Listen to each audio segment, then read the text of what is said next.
পারলাম না, সেটা হচ্ছে আমাদের সকলেরই প্রিয় কবি উৎপল কুমার ধারা। তিনি একটা কবিতা আমাকে পুজোর আগে পাঠিয়েছিলেন যে যদি ছোটদের দিয়ে সেটা করানো যায়, কিন্তু সেই মুহূর্তে আমার প্রোগ্রাম সেট হয়ে গিয়েছিল, তাই পারিনি। তো দাদাকে কথা দিয়েছিলাম যে অবশ্যই এটা কোথাও না কোথাও আমি পড়াবো। তো তাই আজকে সেই কবিতাটাতেই আমাদের ছোটরা থাকছে। পারিবারিক কথা, কবি উৎপল কুমার ধারা। মা দুর্গার তার সন্তানদের নিয়ে, শিবকে নিয়ে, অসুরকে নিয়ে মর্তে এসেছেন, সেই রকমই একটি গল্প কাহিনী নিয়ে কবির এই কবিতা। আমরা চলে যাব কবিতা।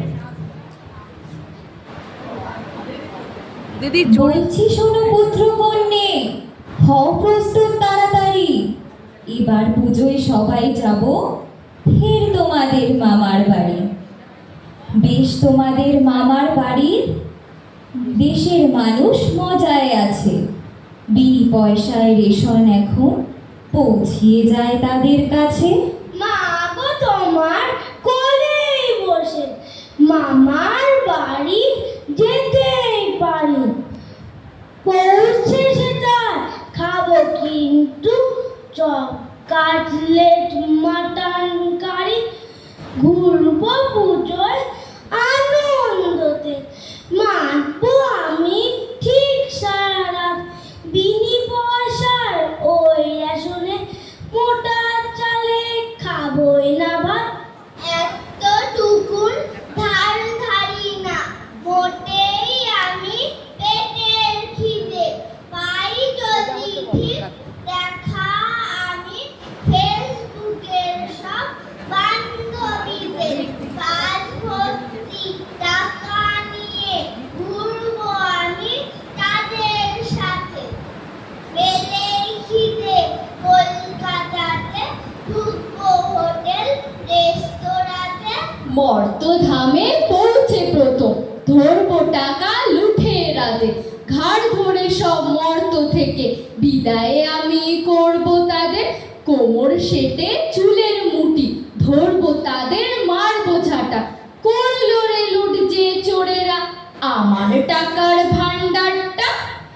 কলকাতাতে পৌঁছে সকল বিদ্যালয়ে ছুটতে যাব। সঠিক মানুষ হওয়ার মন্ত্র নতুন করে ফের শেখাবো। মন দিয়ে সব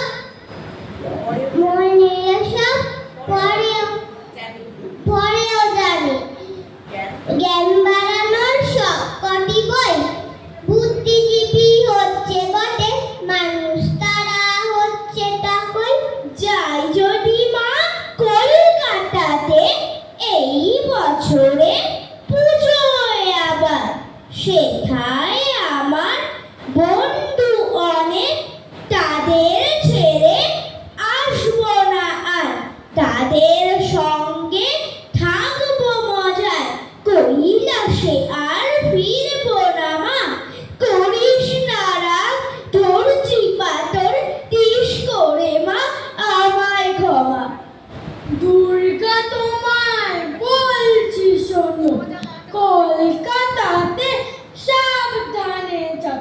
খেয়াল করে সবার জন্যে গামবুটটা সঙ্গে নাও।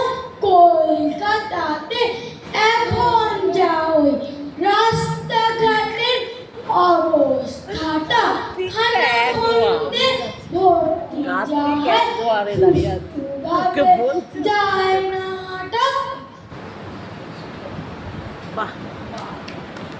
ধন্যবাদ। দারুণ দারুণ। এদের সঙ্গে বিশেষ করে ছোটদের, তাদের বড়দের সাথে তাল মিলিয়ে এই যে ছন্দে ছন্দে হাঁটা চলা, সাংস্কৃতিক এই যে পরিসরের মধ্যে চলে আসা, এটা সত্যি আমরা উদ্দীপ্ত হচ্ছি। এই প্রজন্ম, সামনের প্রজন্ম, তারপরের প্রজন্ম যাতে একইভাবে সাংস্কৃতিক পথকে আঁকড়ে ধরে, সেটাই তো আমাদের আশা। যাই হোক, আমরা মঞ্চে ডেকে নিচ্ছি শ্রীমতী তাপসী রায়কে। তাকে অনুরোধ করব এখন যারা পরিবেশন করলো তাদেরকে একটু সামান্য কিছু স্মারক তুলে দিয়ে উৎসাহিত করবার জন্য। আমাদের পরবর্তী অনুষ্ঠান আজকে আবার আমরা একটি কবিতা শুনব। বিদ্যার্থী